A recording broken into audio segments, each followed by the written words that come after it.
Esta semana vivimos un eslabón más de la crisis en que está sumido el país. En la historia hemos tenido muchos enfrentamientos. En la Guerra Civil de 1891, pero hay una disputa de la élite de la época entre el Congreso y el gobierno del presidente José Manuel Balmaceda.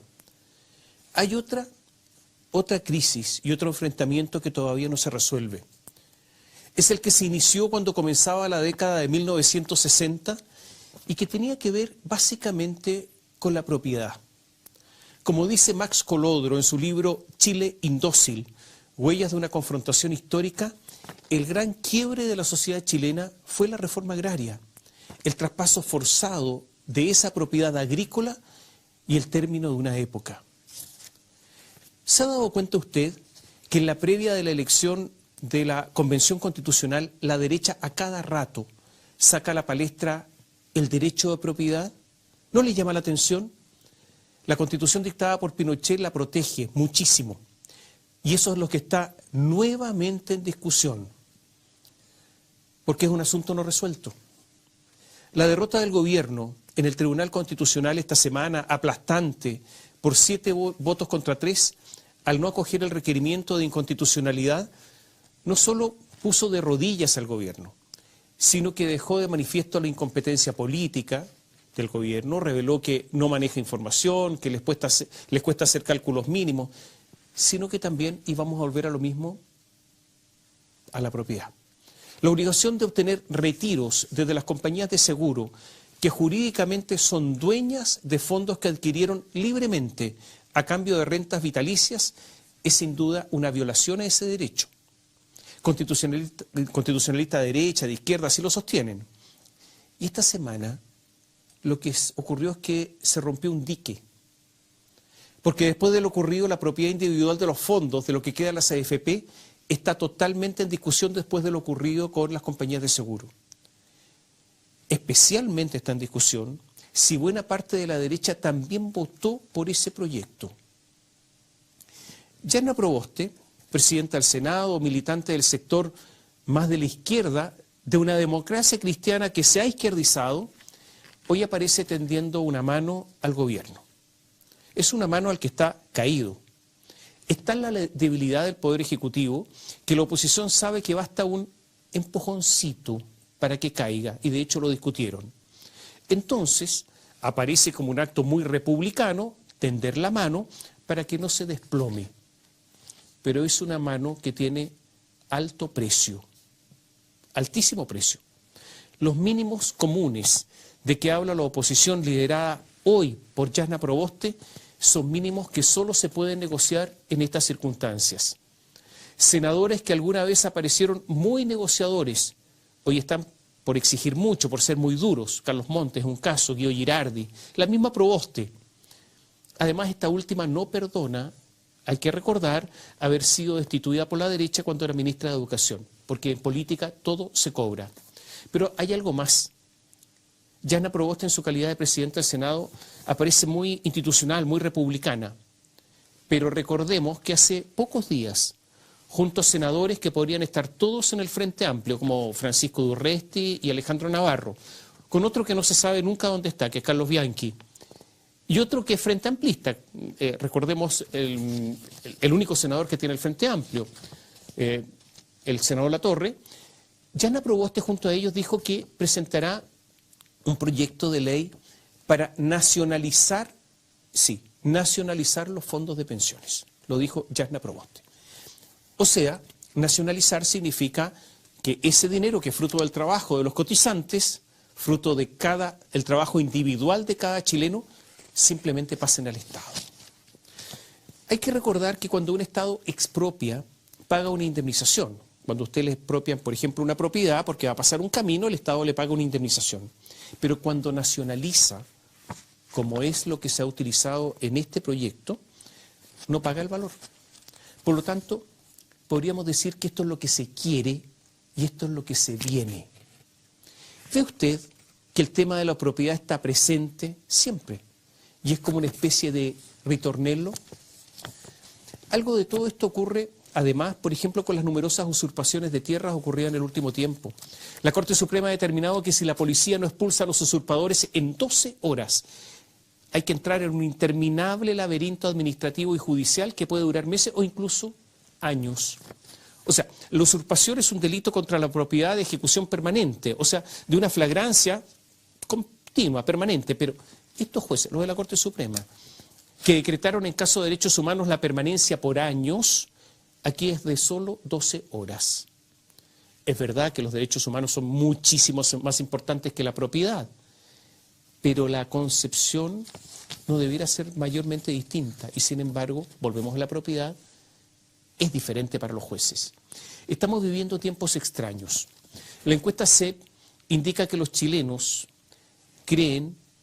estiman en un enorme 78% que su situación económica ahora no es ni buena ni mala, o buena o muy buena. 78%. Esto es extraordinario en plena pandemia. Y cuando se pregunta a los chilenos cómo creen que será su situación económica en 12 meses, un abrumador 75% dice que será igual, mejor o mucho mejor. O sea, el impacto de la ayuda del gobierno y especialmente de los retiros de las AFP se nota. La sospecha es que si hubiese un gobierno de izquierda, no habría un presidente con un apoyo tan miserable. Y que el problema entonces es el presidente Piñera, que produce simplemente encono. Esto no significa que no haya un porcentaje importante de personas que lo está pasando muy mal, pero también significa que la situación chilena es incomparablemente mejor que la de todos nuestros vecinos latinoamericanos. Con la deuda que ha adquirido el Estado de Chile, con el crecimiento potencial que hay, que hoy el crecimiento de Chile es de menos del 2%, con las crecientes demandas, nuestro país no podrá dentro de poco ni siquiera pagar los intereses de la deuda. Me explico.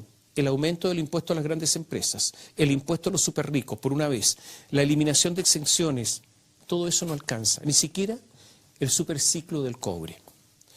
Lo único disponible, y en una cuantía amplia, son los fondos de las AFP. Pero como las AFP juegan un rol fundamental en la macroeconomía del país porque es un ahorro e inversión forzado, el crecimiento se verá seriamente disminuido porque no cabe la menor duda que hay una mayoría opositora amplia que estima que esos recursos de las AFP tienen que pasar a poder del Estado para que los administren de otra manera. Hace rato, ya lo dijimos en alguna columna anterior, que se cambió, desgraciadamente en Chile, la palabra ahorro por la palabra acumulación. Ya no le dicen usted ahorra, usted acumula.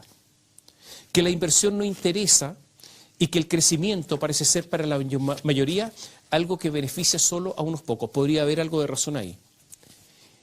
Se dice que quien tiene una mejor posición económica, aunque no sea tan holgada, es fruto no de su esfuerzo, sino de algún privilegio. Y por lo tanto, volvemos a lo mismo, que su propiedad, la que tenga, es inmerecida. La encuesta del Centro de Estudios Públicos, la que se conoció esta semana, significó una amplísima victoria de Pamela Giles.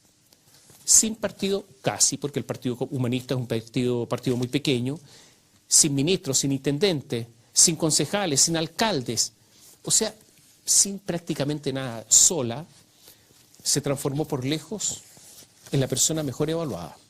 Naturalmente no hay que ser ciego para no darse cuenta que el impulso para el retiro de los fondos de las AFP ha sido decisivo. Pero si alguien cree que solo eso, yo creo que está equivocado.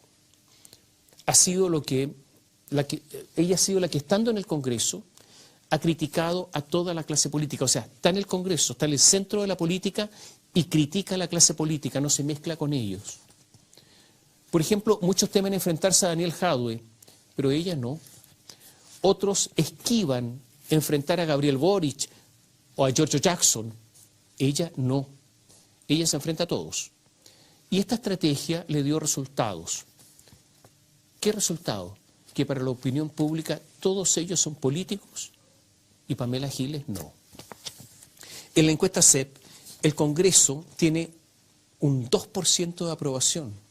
Los partidos políticos tienen un 8% de aprobación. Pamela Giles tiene un 54%. El Frente Amplio, los muchachos, los jóvenes que iban a renovar la política, ahora son mirados por la gente como un grupo político más. Son como todos los otros políticos. Gabriel Boric, que había sido criticado entre su gente por llegar a un acuerdo para redactar una nueva constitución, fue rescatado como un nuevo Mesías, portador de la buena nueva, pero ocurre que Boric marca solo un 15% en la encuesta CEP en cuanto a evaluación positiva y es el tercer peor evaluado. Un desastre. La derecha, en medio de tanta confusión, tiene a todos sus candidatos parejitos lejos de Pamela Giles, a más de 20 puntos. También para la derecha esto ha sido un desastre. Y Lavín, que era casi el candidato impectore de la derecha, gana solo por 2 puntos a Sichel, 3 a Desbordes, un poco más a Matei, o sea, están todos muy parejos. Por si alguien pregunta, Briones no compite. El problema para la derecha es que Lavín lleva mucho tiempo en campaña, mucho tiempo en matinales, fue de los primeros en apoyar el retiro de los dineros de las AFP, dice que ahora es inclusivo, es ampliamente conocido y tiene al mismo tiempo una mediocre evaluación positiva. Como un neumático pinchado. ¿Está perdiendo aire Lavín? ¿Habrá una recauchadora a mano o simplemente no hay parche disponible para él? Lo cierto es que la derecha, después de esta encuesta, está claro que está en problemas, muchos. Es verdad que incluso más atrás están Jimena Rincón, Heraldo Muñoz, y desplomada en un karma que vamos descubriendo está la socialista Paula Narváez. Y para mala suerte de Jimena Rincón, Yasna Proboste está un punto sobre ella. Están todos mal. Es verdad que han hecho de todo para estar mal. Durante mucho tiempo no fueron, me refiero a la oposición, no pudieron dar siquiera con un nombre. ¿Cómo se llamaba la oposición? Entonces, como no dieron con un nombre, se llamaron ex nueva mayoría. Pero ¿a quién se le ocurre llamarse ex algo? ¿Cómo van a prometer futuro llamándose ex? Y ahora se llaman unidad constituyente, pero de unidad poco. Lo de Daniel Jadwe, comunista, en el lote de un político más, porque ahí está. Tiene una evaluación positiva baja y un alto rechazo. Tiene 21 puntos más de rechazo que Pamela Giles. O sea, este es un caso más que requiere vulcanización. Como Lavín y Jadwe se han manifestado mutuamente simpatía, a lo mejor podrían ir juntos a intentar la reparación. ¿Y qué viene ahora? Podría ocurrir que ante la debilidad propia la oposición se una. Estamos todos mal, nos unimos. Mal que mal la derecha, con un presidente que no marca nada, es el peor evaluado, Sebastián Piñera, el peor de todos, podría ser presa asequible. Puede ser, si se unen. O la otra es que pase lo del sálvese quien pueda.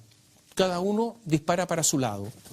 Pero de lo que no cabe la menor duda es que ahora se abre una temporada de caza con Z. Todos detrás de Pamela Giles. Ahora, si Giles resiste estos ataques, posiblemente sea imparable. Naturalmente, que en el plano político las elecciones del 15 y 16 de mayo adquieren aún más importancia, si es que eso es posible ante la magnitud de lo que se resolverá. La noche del 16 de mayo los dados estarán tirados, la suerte estará echada y posiblemente contemplemos esa noche una nueva geografía del país, una nueva geografía política. Es verdad que la encuesta CEP no mide intención de votos, pero no puede haber una distancia astronómica entre esa intención de voto y la evaluación positiva. A lo mejor la disputa política es posible, puede ser más aparente que real. En varios asuntos y en materia de propiedad, de AFP, por ejemplo, y propiedad, volvemos a lo mismo, la diferencia entre Pamela Giles, Jadwe, Rincón, Boric, Muñoz y otras no sea mucha. Que la diferencia sea más bien de forma. Incluso con varios parlamentarios de derecha juzgar por los últimos acontecimientos. O sea, es posible que toda esta disquisición que hemos hecho en esta columna esté de más y que todo sea algo mucho más simple. A propósito de propiedad, digo, y que haya una especie de consentimiento común mucho más alto. Y que solo sea, simplemente, digo, un caso de institucionalidad destruida, políticos desesperados, presidente abandonado, poco o nada querido, anomia, y una candidata como Pamela Giles, a lo mejor muy parecido a los demás, pero con tal diferencia que pudiese convertirse en una candidata imparable.